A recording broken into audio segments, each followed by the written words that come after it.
Hello. As I said, I am Sarah Johnson and I'm the Deputy CEO here at Seren Books, and we're delighted to welcome you all here this evening to celebrate publication of Deryn Rees-Jones's latest collection, Hôtel Amour. Before I hand over to our poetry co-editor Zoe Brigley, I wanted to give a brief introduction slash reminder of who we are here at Seren Books.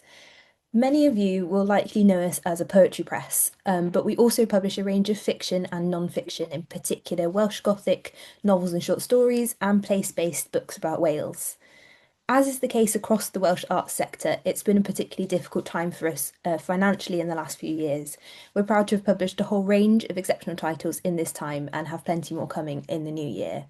The support of our readers through sales has sustained us during these tricky periods, and with the festive season almost upon us, there's never a better time to buy direct from indie publishers and booksellers, of course.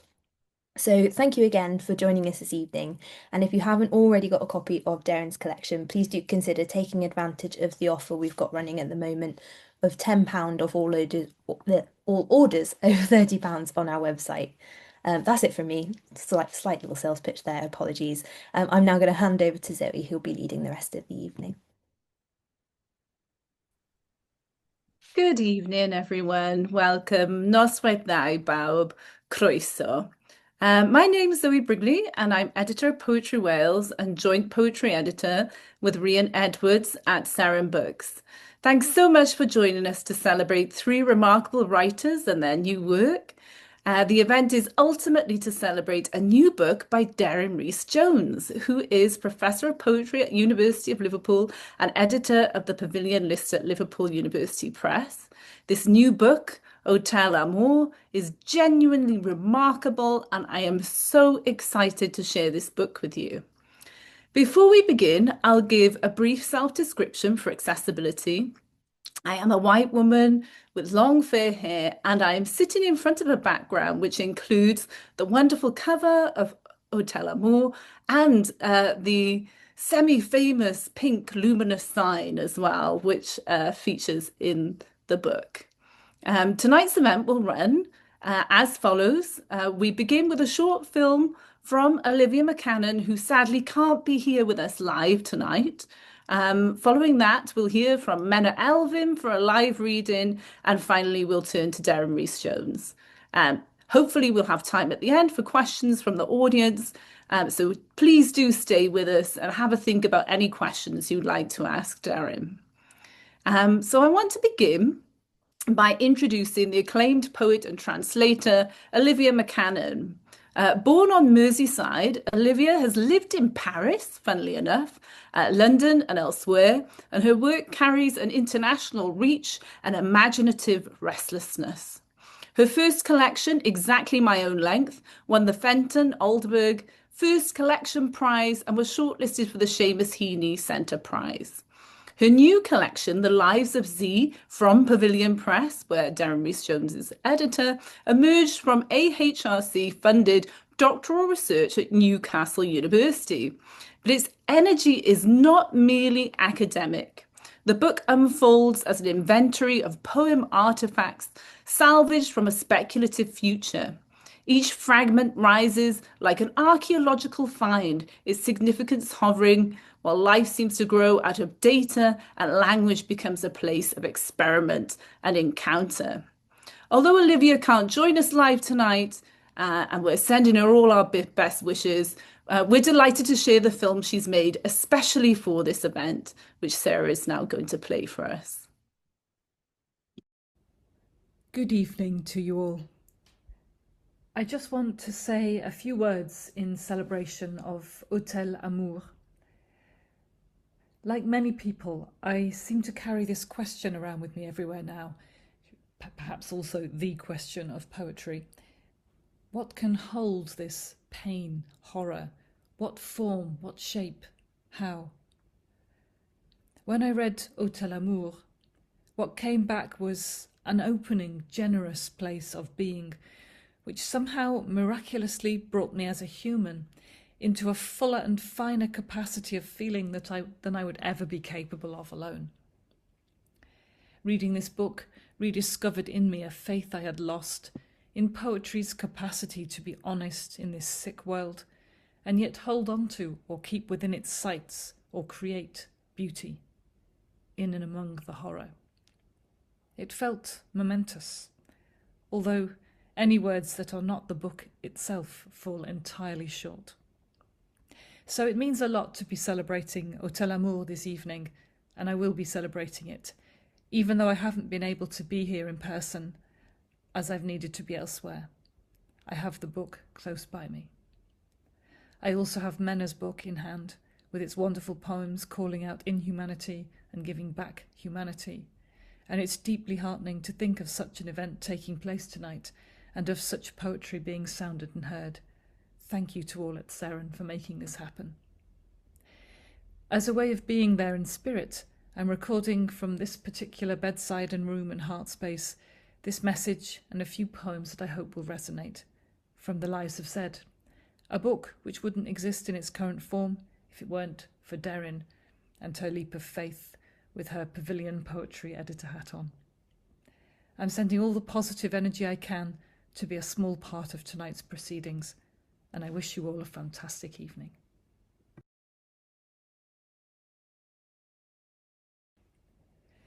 By way of an introduction, here's a quotation from the blurb on the back of the book. The Lives of Zed is a book where life is growing out of the data. Salvaged from what can't be thrown away, these poems meet uncertainty with creativity, searching for the freedom and the words to reclaim human and earthly connections. So the poems in this book emerge from a question I kept asking myself. What can poetry remake from the ruins of English?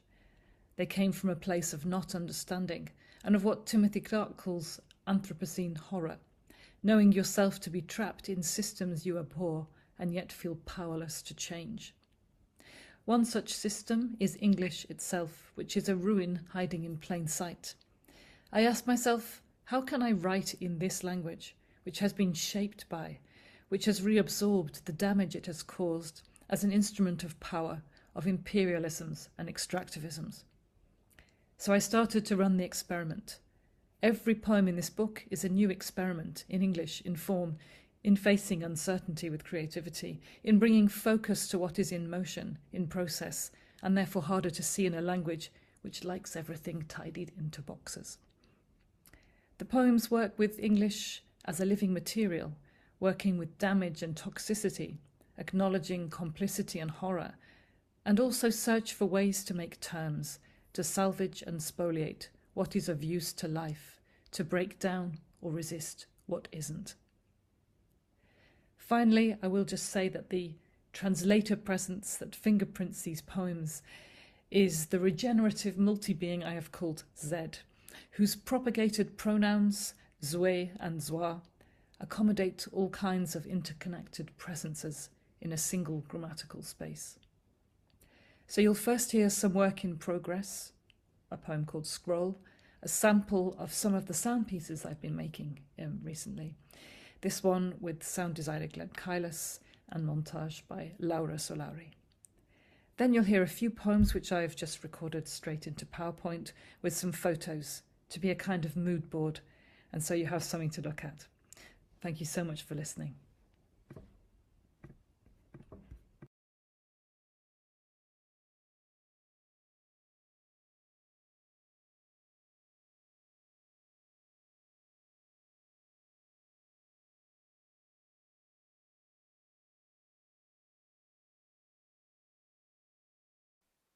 Scroll. Squid ink on telepat leaf. 0.00000 was born. Walked 6 steps forwards, and at each step an island appeared into a cosmic ocean.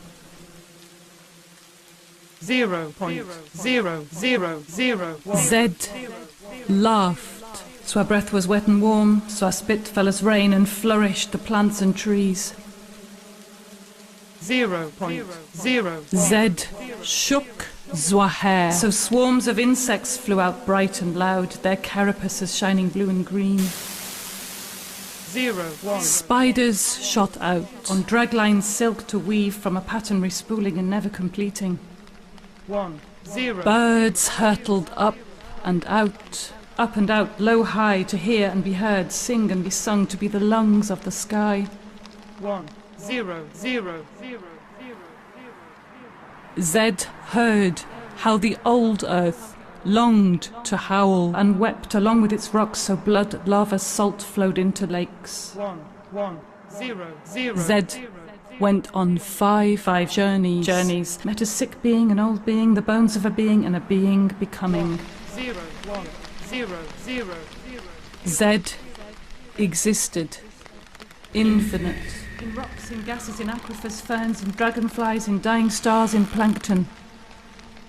1 0 0 1 0 0 0 Wherever Zed walked, saw footprints filled with crude oil and were dogged by hewn time and design.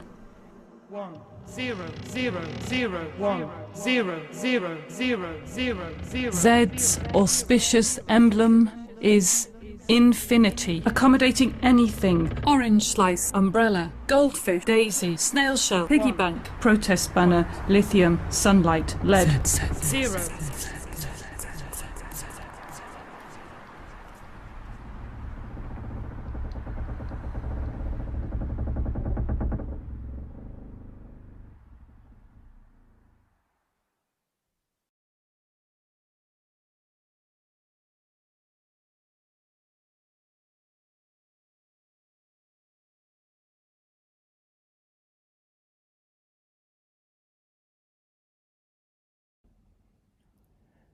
Logbook, Stelliferous era wreck speak.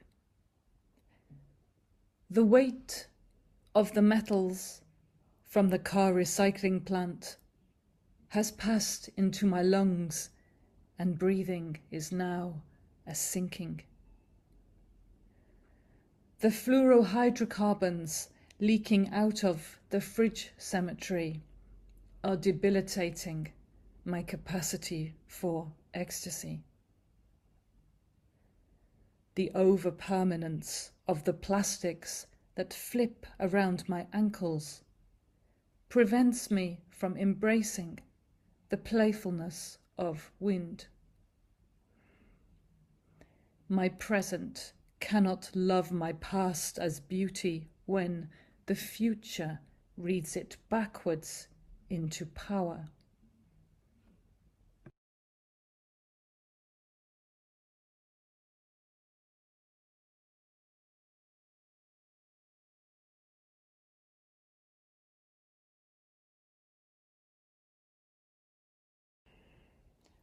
Swarm model, Hume panic pattern.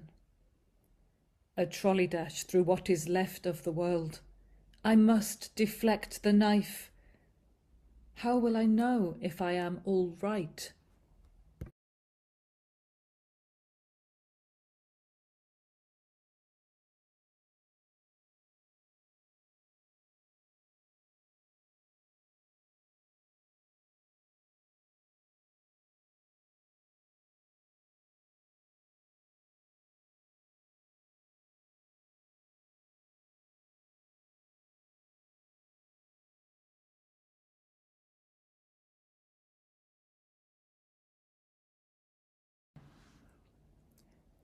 Beast Bank, Memory Facts, Z6P5-129.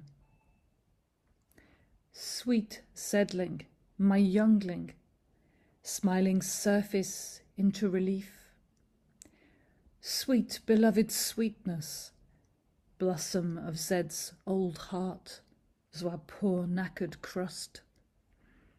Let Zed watch you forever, becoming peacock, opening out into grandeur, rattling forth strong-shouldered with a flick your boned dome fan, turning your circular dance, shaking the feathers of your making parts, shape-sounding peacock, bow, bow, bow.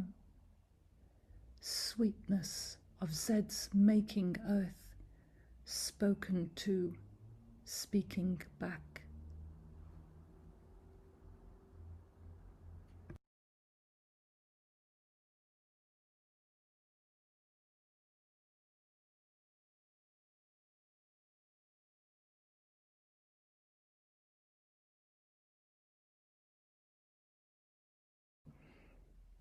Decomposition. Riddled paper. Silverfish ate book, leaving holes for words to wrap. Important Hume names were on this book, for years protected as forcibly inherited property from thieves in the night, Morlus brigands, etc., though the damp got in easily. Now, between sheets, a housemate immune to any locking and bolting of doors, of hanging Rowan charms from blackened beams, or hooking up security to buzz mole operatives on the underlawn approach. The book grew a culture of forgetting, became the bright forgottenness of fungi, while the silverfish were thorough, paying attention, seemingly of the wrong kind, though why not put those sometime Hume words to good recreational use? How else to change what appears to be written? To digest words differently, remake the dotted line in motion, to bed down in the page, make it matter, to eat, nest, reproduce.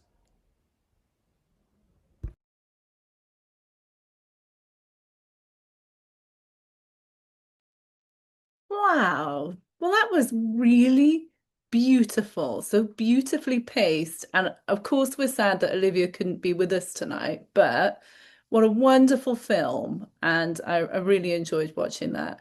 And I'm intrigued in it too because Hôtel Amour is also a book that is highly innovative. And I can see some connections here, I think, which are intriguing.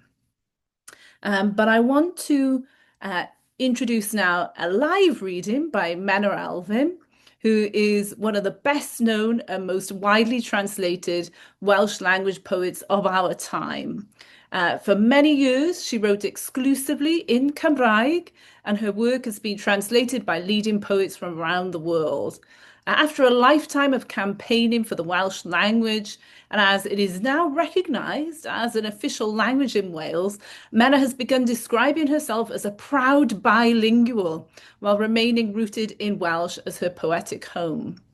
Her new Bledax collection, Parch, explores the many ways respect can be expressed and the many ways our world can be parched of kindness.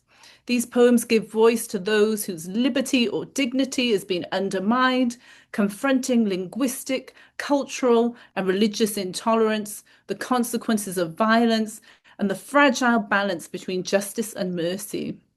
Some poems appear in English for the first time, written or translated by Menna herself, alongside translations, I believe, by Emma Baines, Gillian Clark, Robin Minhinnick, and more.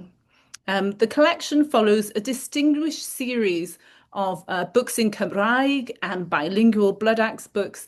But I think, and Menna will correct me if I'm wrong, but that this is the first one to include poems that Menna has written directly in English. So I'll be interested to hear about that. Menna is a poet who is often present as a kind and generous citizen of the poetry community. And I know I'm not the only poet who's benefited from her support and advice. I'm also delighted to note that she has a brand new poem in the winter issue of Poetry in Wales, which features work as well by Welsh and Zimbabwean poets. You can order that and it'd be a wonderful way to continue reading her work after tonight. So please join me in welcoming Menna Elfyn. Croeso I Menna, and I'm looking forward to seeing what you're going to be reading tonight. Diolch yn fawr, Zoe. Croeso I bawb. Good evening. Noswaith dda. I must say something about Olivia's performance. Listening to her, and that last poem, I think, says it all, to digest words differently. And the way she has really the grit of the work, but also the elegance. It's just marvellous. And of course, I'm here as a supporting act to Deryn Rees-Jones, who deserves all the praise one can throw at her. This new collection of hers, Hôtel Amour, is just so wonderful. And how can I start by saying anything about it? I've got a lot of lists here of things to say, but it's luminous, it's baffling, it's startling, it's sad, it's full of nuggets that you want to reread, and it's like running away with you with breathlessness of the writing, and then the sonnets, and then yeah, the ending, and it's just a marvelous, marvelous collection. So, right, I'm going to read 4 poems, and I'm going to read the first one, which appeared the Guardian poem of the week.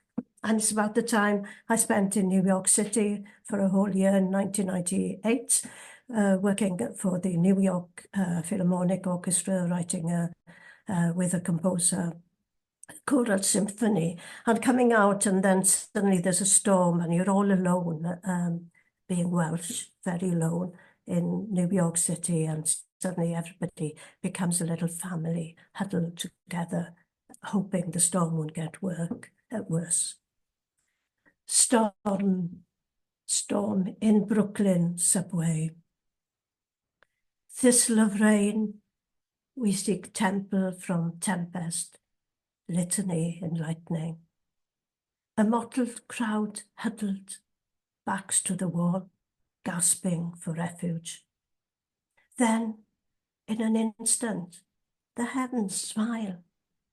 The firm ground forms, and the petrific hour, once frail, now becomes flesh. Grace greases every foothold. We hum all the way home. Of course, home for some of us was a hotel, but it was still home and out of the storm. I wrote that in English. I don't usually write in English, but I have been writing more in English. I don't know whether it's my age or what, but it's a new departure perhaps for me.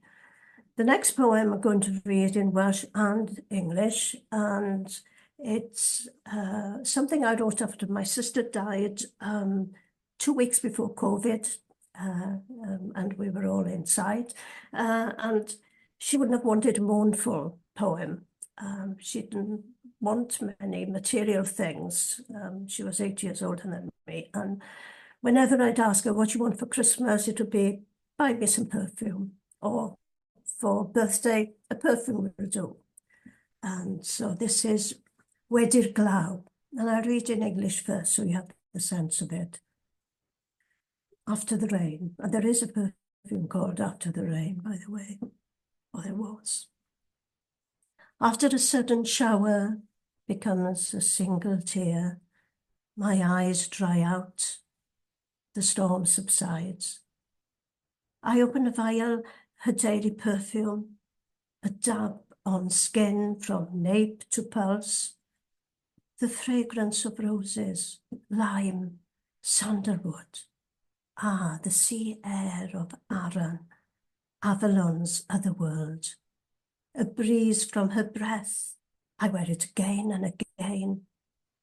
She lingers still in the air, Wedi'r Glaw, ar ôl y gawod o law I law, llygaid sych wedi ddrygyn, ac o'r gostrel o'i hoff awelon, dafnau ar groen o'r gwdd fym garddwn. Nodau arogl y rosod, laim a sandalwydd, ser y môr ac air y môr ynys Aran, I hynny sefallon, mor ber I sawr, chwa I hanadl. Per yw sôn am y person, I llofnod aniflan, lledred I lledred, sydd yn bendydd ymhlith a welon I hoes. That in Welsh was a bit different from the English. It's a bit longer, but because I wrote both, I'm allowed to do that. I didn't really translate. I used to get into trouble in the early days when I used to ask various translators, and I would try and write something quite posh English, and they say, no, keep away. Let us do the work. You've done it in Welsh. You're messing us up. You're complicating us. So, but when you do both, you can do both. And parch, I haven't explained the reason behind calling this book parch. Parch, or parch, you will look at it as, if you don't know the guttural, parch means reverend. My father was a minister of a chapel, congregational chapel, and an independent chapel as well. And he, Reverend Parchedig is what we called him, parch. And parch is also a word for respect, for reverence, be it for planet or for anything really, respect. And I would like to see parch overtake hiraeth. Everybody knows about hiraeth, about this sentimental, which I sometimes challenge, sentimental feeling. But parch is active. You can do something with parch, what you can't do very often with hiraeth. So this is what I wrote about him. After he died, I heard this story from my sister. And my father used to complain about me coming home late on Saturday nights when he had chapel early in the morning. But this tells me what he did sometimes on Saturday nights. The parch, the reverend, declaimed pity over piety. Homilies you carried home with you every Sunday. How he'd tell his flock they needed to be saved from cliff or crag every single day. Some of us would give a borrowed smile and say to our better selves that some needed saving more than others, not us. He'd tell us his own little stories, illustrations he called them, 20 minutes worth not a second longer, as he knew of drooped eyelids, how congregations wander. And so one day he told us how his own dear son came home from college having found Jesus. Yes, Christ, he said, confessing his occasional swearing, which made us in our pews feel all the better.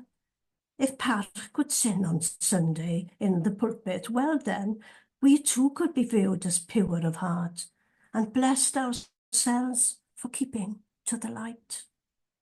But after he died, we realized what a parch he was. When his daughter told us how he'd be called out on Saturday nights after stop tap to knock on the door of a member's home, her skinful husband made sure as hell she'd be too black and blue for morning's grace. And to think that one whiff of reverence would make him shudder and slink away meek and all lamb. Well, knowing this made us realize what a real parch he was, to make another soul parched for the rest of the week, all because of the sight of a Saviour, the parchedig one. Amen.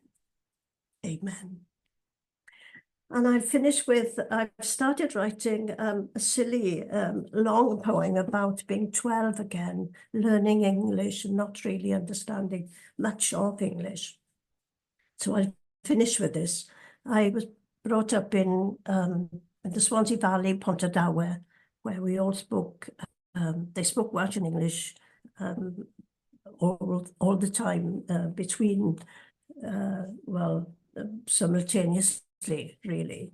But I had to speak proper Welsh at home, of course. So this is about me not really understanding much of what's going on. Just one page, but it is now 60 pages in another file.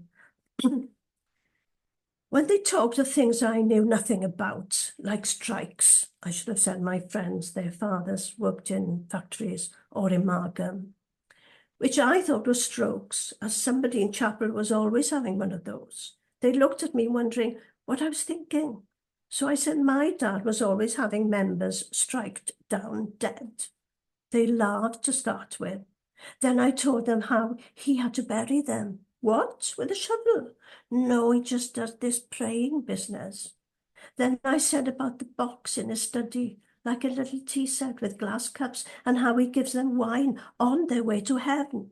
I felt proud, and they went all quiet now. It helps them, I said. How does he know how much to give? My nana goes all tipsy. I said he'd know. So can he stop them from dying? But we all knew one day we all had to die.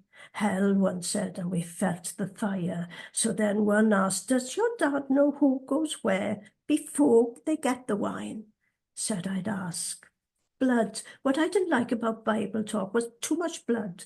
Gwaed y groes, blood of the cross, on it went. And cross, another word to me, meant you had a temper. And when they'd go on about Christ carrying his cross, I knew how he felt because I had to carry my Grecian harp around to play in concerts. Cross was an almighty curse.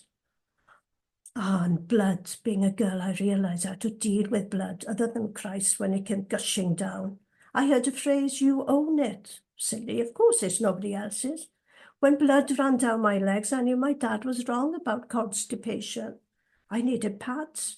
Oh, every sodding month.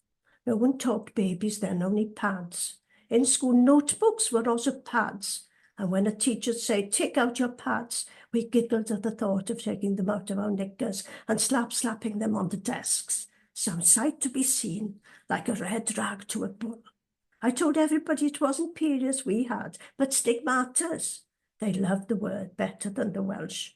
I'd seen it in a book in my dad's study, a kind of mark spot, some bodily wound, they called it. But one always awkward and like it sounded foreign, she said. Till we put her right, adding, it's not a piss in the park, is it? We agreed on that, and we made a song as the Stigmata Girls, all of us marked for life. Yeah.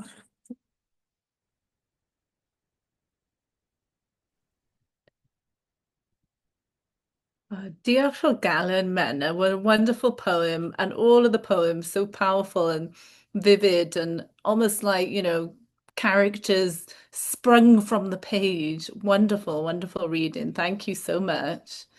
And now I'll go on for our main reading. And it is a huge honor to have worked with Deryn on this remarkable collection, Hôtel Amour. And for Rian too, I know she feels the same about it. So Deryn was educated at University of Wales Bangor and Birkbeck College of London. She's received numerous awards, including the Eric Gregory Award, an Arts Council of England Writers Award, a Cholmondeley Award, and her debut collection, The Memory Tray, was shortlisted for the Forward Prize for Best First Collection. Her subsequent work includes Signs Around a Dead Body, Quiver, Consorting with Angels, Modern Women Poets, and And Helen, a meditation on Helen and Edward Thomas, illustrated by Charlotte Hodes. Her poetry has been widely celebrated. Burying the Wren was shortlisted for the T.S. Eliot Prize and named a Times Literary Supplement Book of the Year. And Errata was also shortlisted for the T.S. Eliot Prize. Her selected poems, What It's Like to Be Alive, marks a mid-career milestone, and she has published critical and creative works, including a book about Paul Arrigo and the lyric essay Fires. In 2024, she was elected a Fellow of the Royal Society of Literature. On a personal note, I feel that Deryn has been enormously encouraging to me when I was a young researcher and poet. Years ago, when I was writing on Deryn's novel in verse Quiver, which is marvelous, by the way, for my PhD thesis, my mentor, the poet David Morley, described her as the poet's poet. And what this meant was that her work resonates not only with general poetry readers, but is deeply admired by other poets for its intelligence, craft, and vision. Deryn combines remarkable intellectual rigor with the ability to strike the heart, reminding us of our shared human condition and our place in the accordion folds of time and space. So Hôtel Amour, a sequel to Errata, returns to many of Deryn's ongoing concerns: memory, how we remember, desire, the body, poetry's role in a sometimes hostile and debilitating world. The collection begins with a woman checking into Hôtel Amour, a space both real and imagined in the heart of Paris. This is a hallucinatory city where surreal symbols appear at every turn. The hotel's pink neon sign behind me, elephants, doubles, and lost pairings.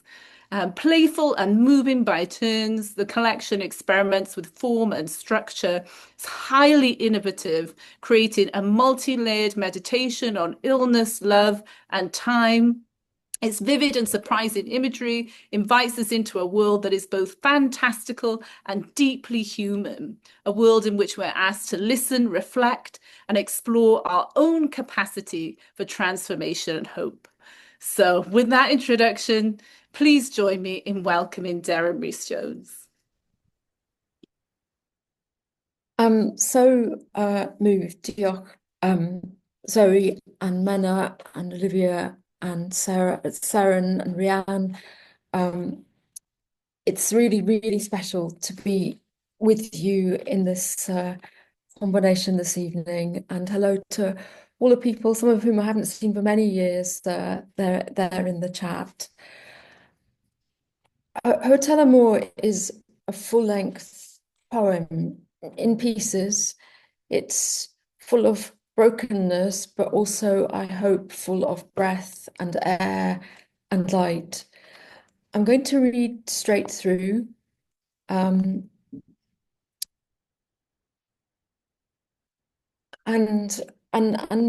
really just to think of the book as a form and a space for a voice. So it's particularly interesting on Zoom. There's a way in which you can perhaps, even though I'm dressed as the Eiffel Tower tonight, you can perhaps just let me disappear.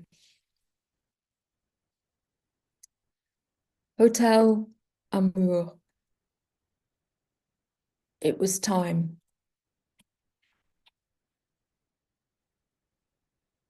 The hotel, which had once been one of the most famous brothels in Paris, occupied a discreet section of the quiet street. Here, if you listened, you could hear the world in the quality of its movements. You could hear the loops and unravelings of the particular coming together and then washing away. Here, every wobble of the world in the moments of its creation paused, and for a moment she thought, here the sky had managed to place itself unknowingly on a great hinge of betweenness. Here was space, time, and if you too paused to look up, here dreaming, here thinking, you could hear the clouds flirting across the late summer sky. Here you could see, later or earlier say, the smear of colour, as pinks and oranges bled evening to night, night to dawn, here and listen.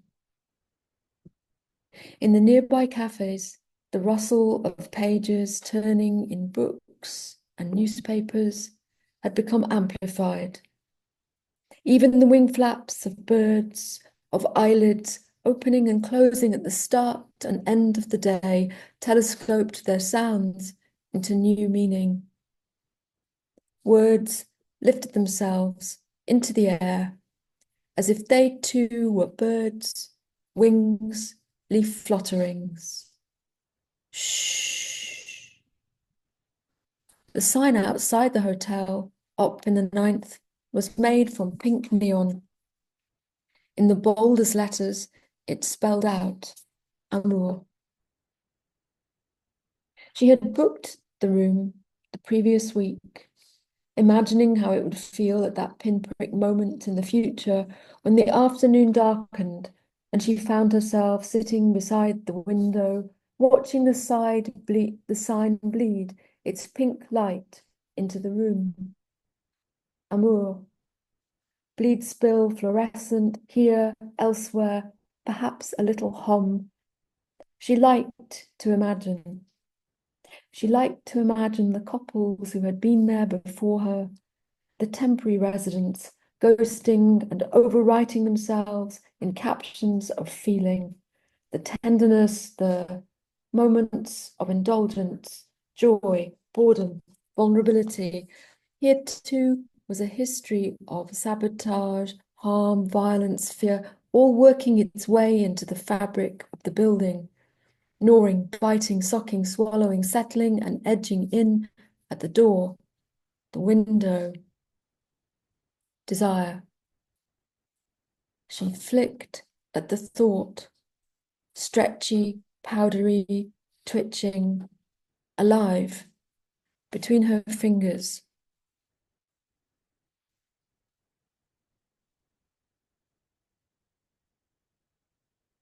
For weeks now, the courtyard she passed through as she entered or left the building had rung with the flattened notes of a young boy singing scales. The opera singer on the third floor had started to rehearse her students from her living room. Above her, on a lower floor, a pianist was practicing over and over Chopin preludes. The singer's voice and the piano notes darted together and became entangled in incongruous accompaniment. She enjoyed the stops and starts and hesitations and repetitions as the pianist returned over and over to the difficult bars. The old psychoanalyst in the ground floor rooms paced between appointments in the tiny tree-filled space. Somewhere, everything rhymed. And when she tried to wrench into shape the sounds and pictures, the poems sat like little squares or monuments to thought, held together like a concertina into which she wanted the world's air to breathe.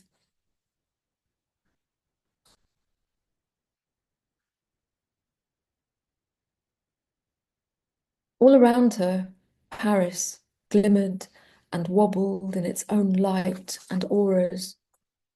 The neon of the hotel sign continued to raise a cluster of sensations in her she couldn't quite place.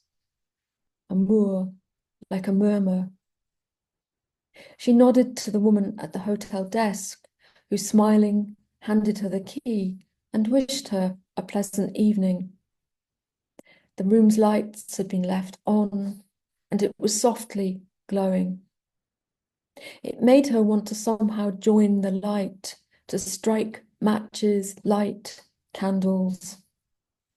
There was a faint smell of something memorable that seemed to translate itself from the pink haze of the sign and sink into her skin. After a few seconds, she put a name to it. Of course. Somehow there was a story still to be told. She had waited, and the force inside her trembled and rose like a past that kept on happening, that had already become the future, but from which she was already walking. She knew now, walking away. She opened the window, took off her shoes, began to undress, and very slowly placed her watch on the waiting bedside table. On the blue sofa in the Rue de Navarin, there's sunshine, a ghost of summer. The Eiffel Tower, like a woman brazen, each night unravels, slips out over and over from her glittering dress. I kick dead leaves and rhymes across the river's lines.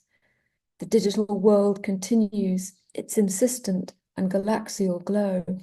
Then episodes of happiness break through. Our small, impossible lives bow, nod, yawn, stretch out. I'm thinking about the lovers smoking now beside the voiceless river.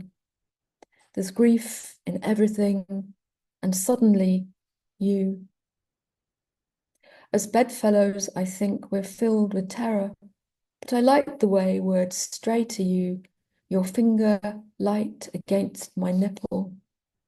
I like the way the O leans tight into the E in cur. How does it end? My thoughts bed down, tuck in, wild as a pathogen, error after error. Shh, who's that in the mirror? But look, our bodies know us and are less than neat, and I'm here, whatever that means, and alive, which at this point seems quite a feat. Who wants to know about the bodies of the lovers? In sex, the best is metaphorical. Love does that, moving the material to spirit, 1 foot off the floor, impatient, jiggling, wahoo, and almost transcendental. Then sooner or later, love gives you the slip, slips you out of time and space, and unwarranted in a memory, holds you. You could spy on the you of it, or I, drunken, romantic, with that scotch on ice, could observe the merge of genitals, skin, bringing everyone in, now glorious, now silly. Such a crowd, so untethered as particles flex, lives move and flow. But your eyes, for example, which haunt me still, speak history with their hurt kindness, their imagination's stealth and scheme. How it lingers in my body, pain like a meme, an undertow.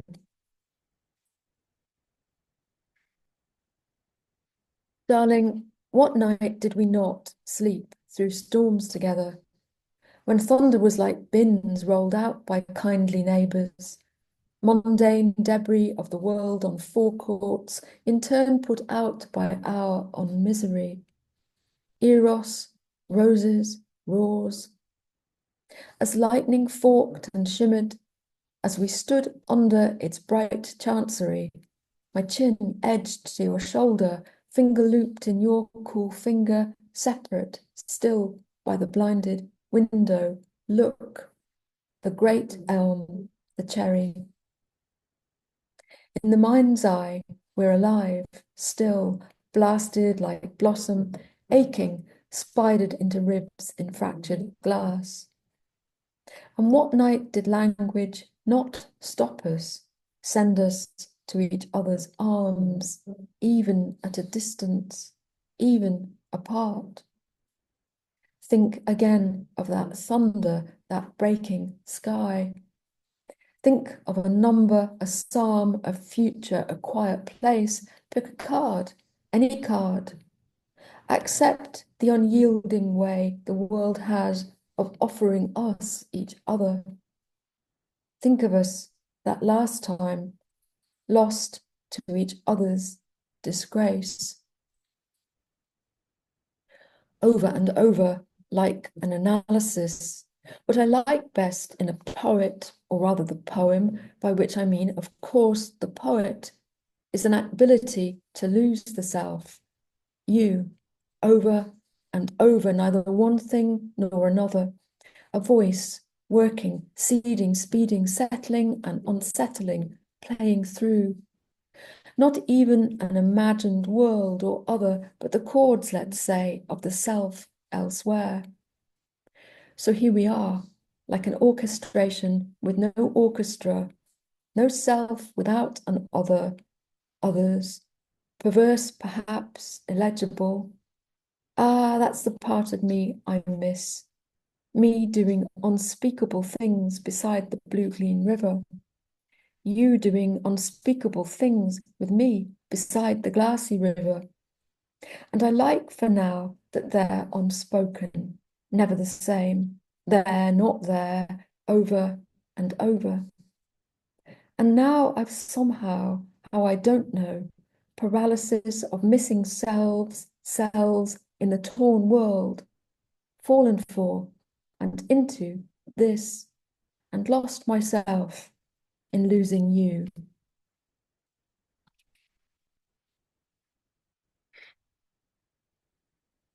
What is love, then, but unlearning?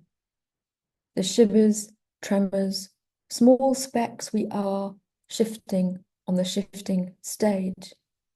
What is love in the new place, where age leaves us like a hat, say, forgotten on a bench. Its owner leaving cells, debris, scents, heat in the summer's breath. Oh, straw or linen, an old form, fluttering, then singing like leaves in the memory space. Imagination, desecration, all haze. What is love in the face of trial and pleasure in the broken world we'd like to live in? Fixed, fixing, breaking open, opening, and writing over into new ways in a new rhythm. I think of you and the empty page. Walk my fingers across your landscaped face. How tender this is, and the strange mirror that our love was, and the error never ending. Laughter brings us for a moment together. Then we begin again, on and on, run into something elsewhere. And the past lets go of itself at last. Is strange.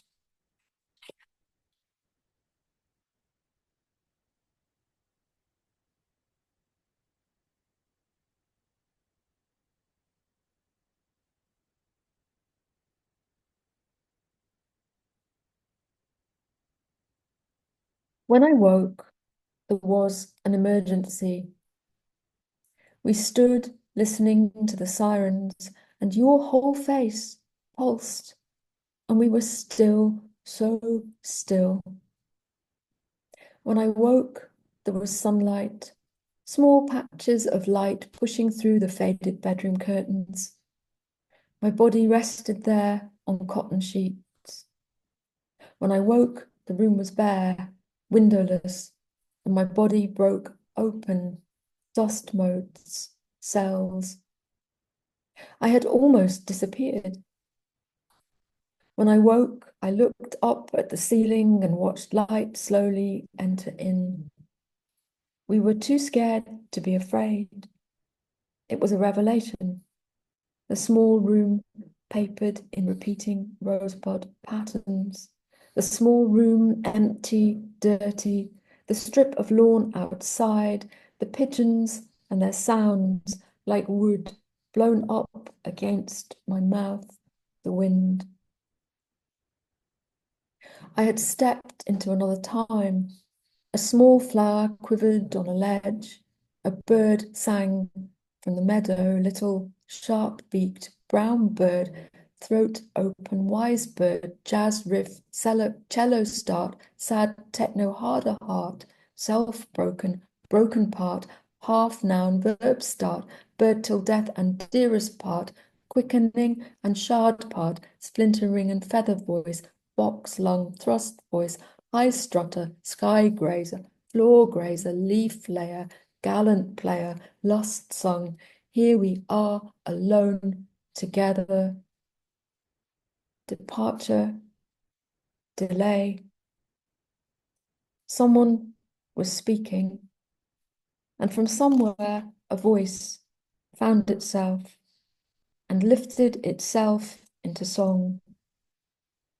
And I brought with me this, which my grandmother had given me, a tiny elephant on a string.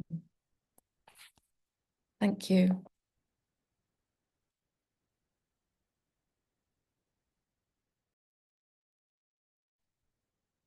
What a completely beautiful reading. Thank you so much.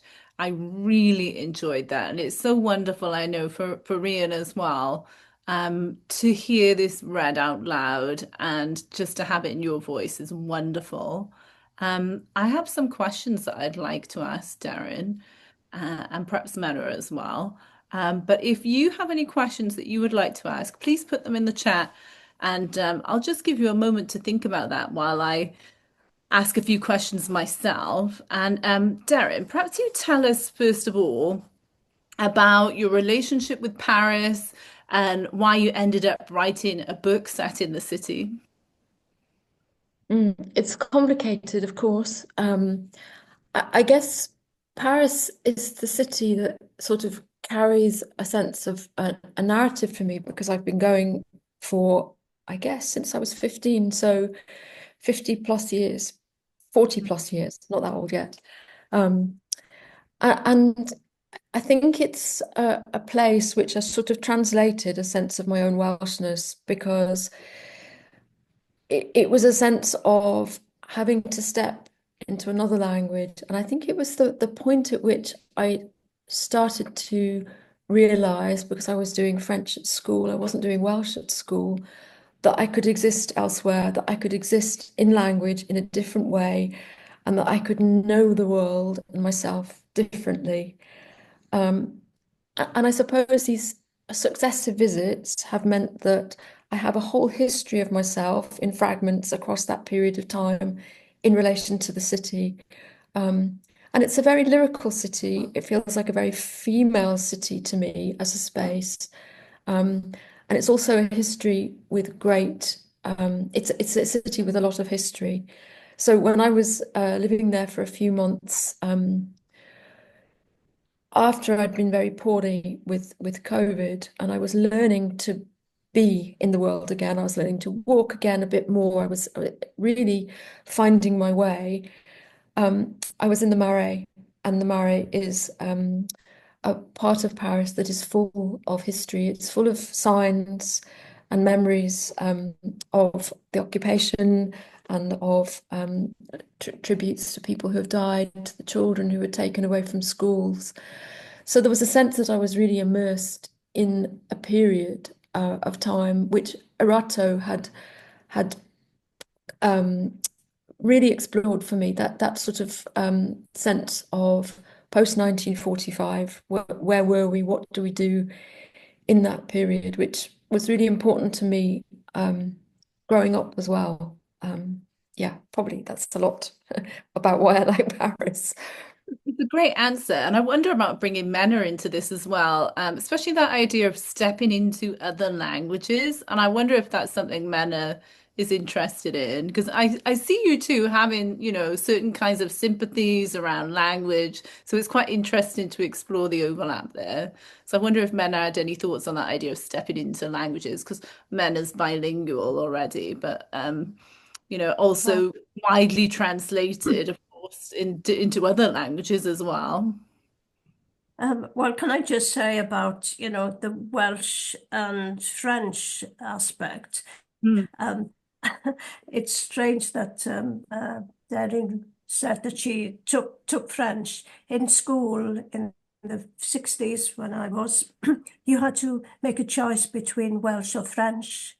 So I had mm, to choose, obviously, my first language, but it's the way the education system saw it as being two foreign languages. Things have changed now. So I missed out on French, and I really regret that. And I sort of sidestepped, in a way, France because of that. I didn't, immerse myself, although I've been to France a few times, and also I did a biography on Leonard Phillips, who spent a lot of time in France and was, according to a good friend of Edith Piaf and all of that. So yeah, I don't have much to say about the languages, except I'm so overwhelmed, really. I'm sort of how beautiful and how wonderful how it's almost a play as well. It could be a one-woman play, couldn't it? It's so many things apart from being a poem. It has all the possibilities of so many forms. It could be also libretto. I've done a lot of libretti.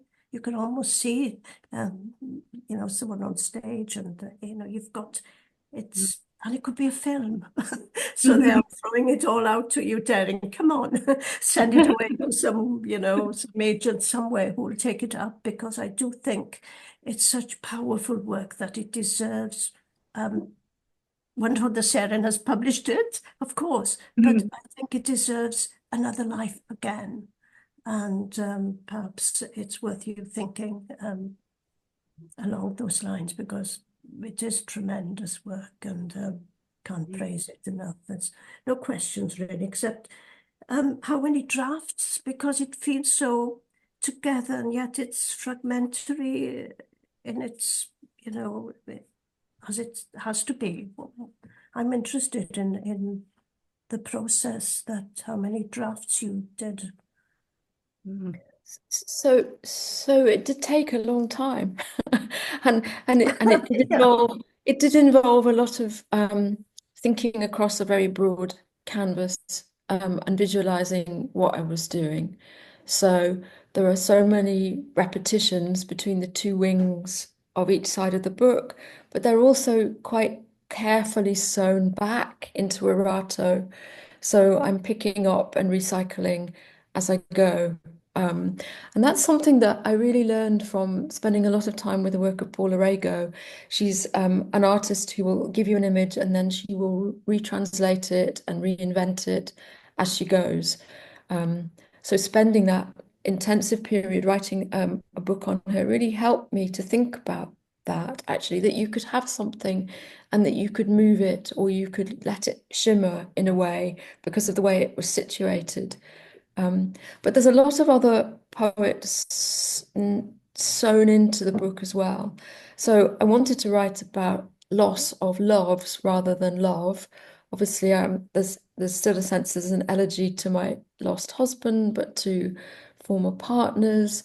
But also there's a sort of little history going on in there of other love affairs in Paris. So um, there's little triangles of love. There's Rilke in there, Tsvetaeva, um, uh, Vita and Virginia are in there, in a little ghostly way as well. They went on a little expedition to Paris, ran away together for a week, and then came back. Um, so there's lots of a sense of wanting the voices to sit in there quietly, too. Mm. I just want to flag up a question from the chat from Saran poet Rachel Carney, who I just want to wave hello to, who says, there seem to be many echoes of imagery from your previous collections. How does this poem build on or connect with your earlier work? Yeah, it's really carefully a sequel. I mean, that's definitely what I am thinking of it as being. So that last book, I felt I sort of had boxed myself in. I was thinking really quite hard about that dialogue between how to think about lyric and lyric beauty and the world that we were living in, that we suddenly crashed into in 2016 and this decade, post-Trump, post-Brexit, or and then pandemic. I mean, none of those things are post, are they? They're still very living and present things. Um, so that book shifted between blocks of prose and poetry, thinking about sonnets. There were 13-line sonnets in the previous book. Now I've got a full 14, but they're kind of smeared across the page a bit more.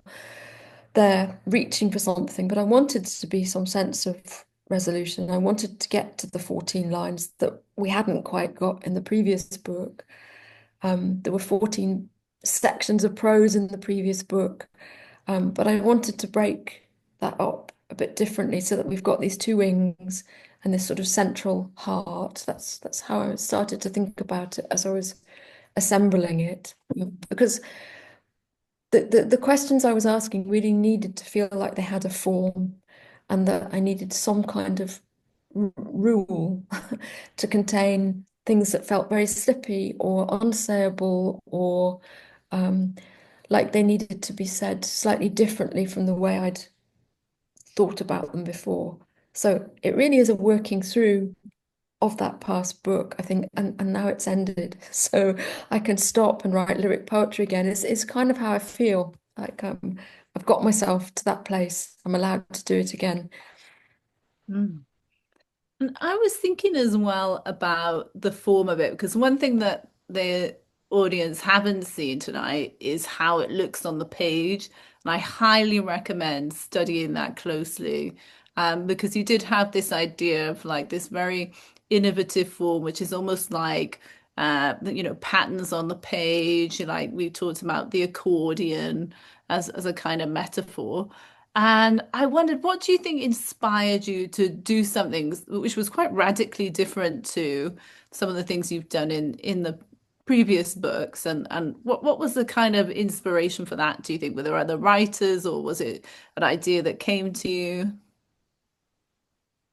I think I've sort of promised myself that I'm not going to do the same thing twice.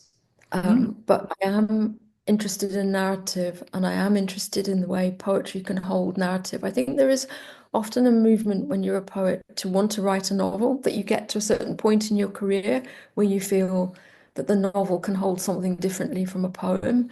And I haven't done that. I think what I've tried to do is to think about, well, what is it of the novel that I want back in the poem without um, shifting genre, although I am also interested in the spaciousness and the capaciousness of poetry as a genre. Like it can be what it wants, it can do what it wants. I like the fact that it can be wayward.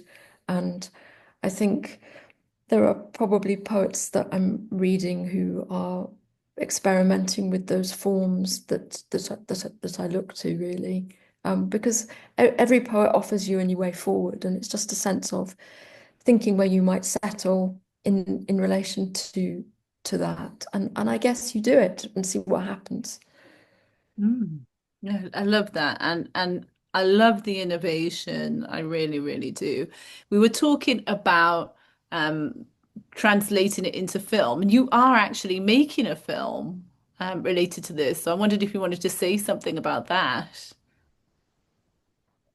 So I have in the past made little films. I'm really interested in animation. I suppose the book is thinking about language and how there's a relationship between words and things. And I've always been interested in animation because of the way in which it's not, it represents things, but it's a drawn world, not a seen world in that sense of it being total realism.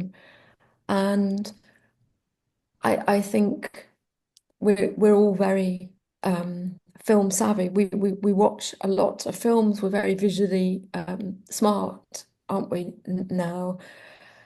And making the film has been great fun because I've had to be very, very slow and think about setting images aside that are completely different to the images that I own in the poem. I don't want there to be an image that replicates an image in the film. What I want is to be counterpoint. So when in the book I'm interested in that, the opera singer is teaching the little boy to sing. That's a true story. I stole that from my friend's house. She had an opera singer in her apartment block. And then, where does the piano sit? And we were getting all these noises. And I think I wanted that visual overlay. So it's been really interesting. And you're having to stack things up. You're having to stack your voice if you're narrating and a musical context and sound, and then the images, which can't bruise too much against your own images. Otherwise, it just it not nulls them really. A poem can do all of the things. It can do the visual, it can do the music. So you can't replicate that. You have to sort of put something else in there. So it's been great fun, but it is hard. And 2.5 minutes has taken me 6 months so far with my iPhone. I've been filming it actually with my iPhone around Paris, which has been great fun. Love that. And do sign up to the Sarah mailing list, and we'll send out, in our newsletter when that film comes out, and flag it up for Deryn so that you get to see it.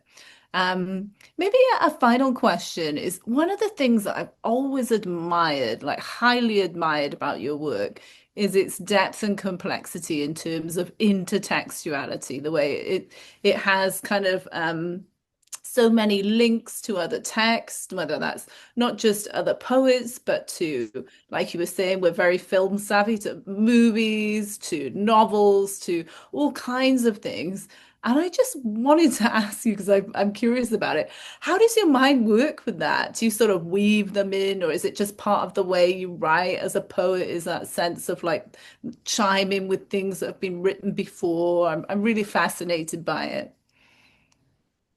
I think it works lots of ways in that things come to mind and they emerge anyway.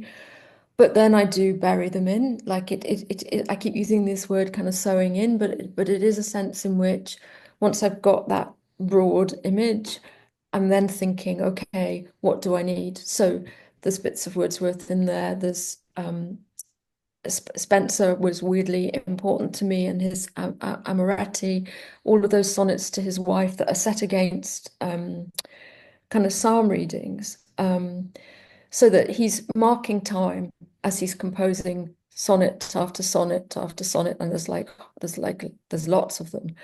And so I wanted those things to get threaded in as well. And the songs, there's lots of like Autumn Leaves, Jacques Prévert's Autumn Leaves, which was in Narrato, just kind of like pops back in. So I think on the one hand, I'm doing it automatically, but then once I notice I'm doing it, I overlay it and overlay it and overlay it. And it's a kind of ghostly presence, it's a kind of haunting. And I like that. I like it because it stretches back into something temporal. Yeah, I love it too. And I just, I'm a complete fan of your work. I think because it's there's so much to admire in the fact that it has this real kind of intellectual depth with the intertextuality, and also the form, the formal experiment, and then also just how moving it is to read. And I feel like I read that book and I feel like unbearable joy and also unbearable sadness. There are so many things I feel when I read that book. It's completely wonderful. And so maybe that's a good point for us to finish up on. But wonderful readings. Thank you so much to Olivia for the film. We send you our very, very best, and we really appreciate you putting that together for us because of the fact that you couldn't be here. And Menna, like, wonderful, wonderful work as always. And Deryn, it's a beautiful book. It's a beautiful, brilliant book. And I really hope everybody will go out and buy it immediately if you haven't already, because like I say, it teaches us stuff as humans, it teaches us stuff as poets. There's so much in it. And so I'm really excited to be sharing it with the world. Um, I want to check if Sarah wanted to add anything before we finish up. I have nothing to add except my thanks to everyone for coming, and of course to our readers, and to Zoe for hosting, and the really interesting conversation and questions at the end there as well.